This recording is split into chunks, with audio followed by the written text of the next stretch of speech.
Educational creativity চ্যানেলে সকলকে স্বাগত। সুপ্রিম কোর্ট থেকে একটি ভালো খবর রয়েছে যে 853 শূন্য পদে যে একটি লড়াই চলছে, সেই মামলা কিন্তু আজ সুপ্রিম কোর্টে ছিল 48 নম্বর সিরিয়াল, কোর্ট নম্বর 6। তো এই মামলায় কি কি হলো, খুব গুরুত্বপূর্ণ তথ্য উঠে এলো, যেখানে সুপ্রিম কোর্ট যে বিষয়টিকে ধরলেন। আর পর্ষদের অ্যাডভোকেট যিনি ছিলেন গোপাল স্যার, উনি বারবার বিরোধিতা করার চেষ্টা করেন এবং উনি বলতে চাইছিলেন, কিন্তু মামলাটি একটি ক্যাওয়াস তৈরি হচ্ছিল। কি কি ক্যাওয়াস তৈরি হয়েছিল আর কি কি পর্যবেক্ষণ এলো, তো বিস্তারিত এই বিষয়টি আমরা এখানেই বলবো। তো প্রথমত আপনারা দেখেছিলেন করুণানন্দী ম্যাডাম, উনিও ছিলেন যিনি ওয়েস্ট বেঙ্গলের ডিএ মামলা লড়েছেন, এবং পাটোয়ারি স্যার ছিলেন, তিনি বিস্তারিত পাটোয়ারি স্যার আজ ভীষণ বিষয় উত্থাপন করে দিলেন গতদিনের মতোই। তিনি পুরো ব্যাকগ্রাউন্ডের যে বিষয়টি ছিলেন, যে 11,765 নিয়োগকে কেন্দ্র করে কি কি হয়েছে সেই বিষয়গুলো গুরুত্বপূর্ণ আকারে তুলে ধরলেন সুপ্রিম কোর্টের নিকট।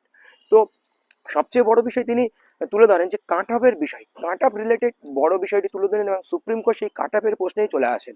এছাড়াও যে বিষয়টি বলেন যে 20-22 ডিএলএড বাদ গিয়েছিল, আর এনওএস ডিএলএড তারা বাদ বাদ গিয়েছিল, এবং যাদের ডুয়াল ডিগ্রি ছিল তারা সুইচ ওভারের যে বিষয়টি সেইগুলো ছিল, হাইকোর্ট থেকে তাদের রায় দিয়েছিল, তাদের ইন্টারভিউ নিয়েছিল, তারা কয়েকজন ঢুকে গিয়েছিল, এই সমস্ত বিষয় কিন্তু তুলে ধরেন। কিন্তু সবচেয়ে বড় বিষয় এখানে কাট অফের প্রসঙ্গ, কাট অফ বেঁধে দিলেন এবং সুপ্রিম কোর্ট এটা নিয়ে প্রশ্ন তুললেন। এবং 9 ফেব্রুয়ারি যে অর্ডার হয়েছিল সেই অর্ডারটি পাটোয়ারি স্যার বিস্তারিত বলেন, এবং জজ বলেন এটা তো কনসিডারেশনের বিষয়, আম, এখানে তো কাট অফের বিষয়গুলো আসছে না, এরা এলিজিবল, এরা চাকরি পাবে। তখন জজ একটু বুঝতে ভুল করেন, সেখানে পাটোয়ারি স্যার বিষয়টি বুঝিয়ে বলেন যে এখানে কনসিডার তারা হয়েছে, তারা ইন্টারভিউ দিয়েছে, আগের একটি অর্ডারের ফলশ্রুতিতে তারা ইন্টারভিউ দিয়েছে, তারা কনসিডারে। কিন্তু এখানে শূন্যপদ অ্যালিট রয়েছে, তারা আগে জানিয়েছে বোর্ড অ্যাফিডেভিট দিয়ে যে 2552 মানে 2500+ শূন্যপদ তাদের কাছে, মানে ক্যান্ডিডেট এলিজেবল রয়েছে। তারা 1982 জনকে নিয়োগ দিয়েছে এবং তাদের কাছে শূন্যপদ পড়ে রয়েছে এবং এলিজেবল ক্যান্ডিডেট রয়েছে, তারা নিয়োগ প্রক্রিয়া করতে দিচ্ছে না। এরপরে জজ রেগে যেতে থাকেন এবং এ পক্ষ বলবো না, ওই পক্ষ বলবো। যিনি গোপালবাবু পর্ষদের পক্ষ থেকে ছিলেন উনি বলছেন আমি বলবো, আইএ ফাইল ছিল তারা বলবে, কন্টেম ফাইল থেকে বলবো, ইত্যাদিতে নিয়ে এটা বেশ মানে ঝামেলা দিল। জজ বারবার রেগে যেতে থাকেন। জজ বলেন যে এটা তো বিষয় কন্টেম্পটের বিষয়, এখানে ডিসিপ্লিন কেন মেনটেন করছেন না আপনারা, এখানে কন্টেম্পটের বিষয়, সময় কেন লাগবে এই মামলার ক্ষেত্রে, এটাও বলেন। আর তাছাড়াও বলেন যে কন্টেম্প তো এরা অ্যাপ্লিকেবল করার বিষয়, বা কন্টেম্প নিয়ে এটা তো নিয়োগ করিয়েছে। কিন্তু পাটোয়ারি স্যার আবারও বলেন যে কাঠাপের বিষয়, এখানে কাঠাপের প্রশ্ন আসছে, এখানে কেউ হবে নতুন করে একটা কাটা তৈরি করতে পারে না, বা কাটা মাপতে পারে না। কারণ জজ তখন জিজ্ঞাসা করেন এটা কিসের recruitment, primary assistant teacher recruitment, সেটা বলে।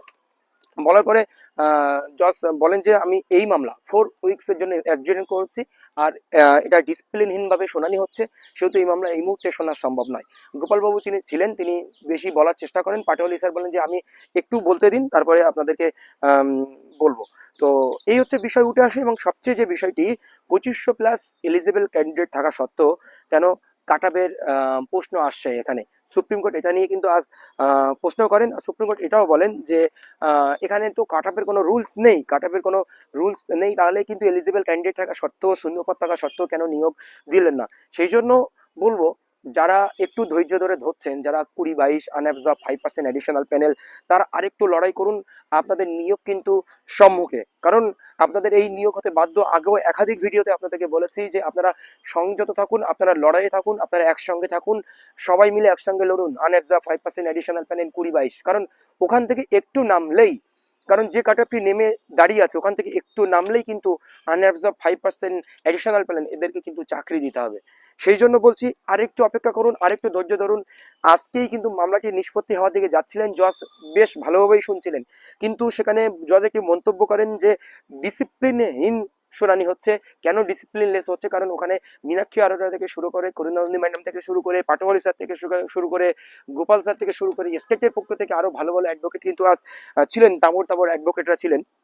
তো পশ্চাদের একটাই দাবি যে পশ্চাদের দাবি শূন্যপদ নেই কিন্তু এলিজিবল সবাই, কিন্তু না, এটা ভুল, শূন্যপদ এখানে রয়েছে। আর পর্ষদ আরেকটা জিনিস বলতে থাকেন, যেটা তো কন্টেম্প প্রসিডিং, তাদের আলাদাভাবে আরেকটি ফাইল করে আসতে হবে, ইত্যাদি ইত্যাদি, এই সমস্ত বিষয় নিয়ে পর্ষদ বলানোর চেষ্টা করেন। কিন্তু শেষ পর্যন্ত সুপ্রিম কোর্ট ওটা ধরেন, এবং সুপ্রিম কোর্ট মামলাটি গুরুত্ব সহকারে দেখছেন বলেই কিন্তু সুপ্রিম কোর্ট মামলাটি বারবার ডেট দিচ্ছেন এবং মামলাটি শুনছেন। আজই হয়তো নিষ্পত্তি হতো, কিন্তু এই সমস্যার জন্য আপনাদেরকে বললাম একটু আগে যে এই সমস্যার জন্য হচ্ছে না। আর একটা জিনিস আপনারা অবশ্যই যারা 20-22 ডিএলএড ক্যান্ডিডেট রয়েছেন এবং 5% অ্যাডিশনাল প্যানেল আনঅ্যাবজর্ব, তারা এই বিষয়গুলো পর্ষদে উত্থাপন করুন। পর্ষদ কিন্তু আজকের শুনানির পরেও নড়ে চড়ে বসতে পারে। গতদিনও বলেছি পর্ষদ কিন্তু এই নিয়ে নড়ে চড়ে বসতে চাইছে, কারণ পর্ষদের কাছে এটা নিয়ে আর যথাযথ উত্তর কিন্তু তাদের কাছে নেই। তারা কি করলে বা না করলে তারা এই নিয়োগটি দেবে কি না দেবে সেটাই উত্তর তাদের কাছে সঠিক নেই। তারা এখন ঘুরিয়ে পেঁচিয়ে ধরে তারা এখন মেনটেনেবল গ্রাউন্ডে মামলাটি কিভাবে ডিসমিস করা যায় বা নতুন করে এসব করে সময় খাওয়ানো যায় এই বিষয়ে কিন্তু তারা চেষ্টা করছে। সেই জন্য আপনারা একটু ধৈর্য ধরুন আর আপনারা চেষ্টা করুন, অবশ্যই আপনাদের দিকে ফিরবে মামলাটি। ধন্যবাদ।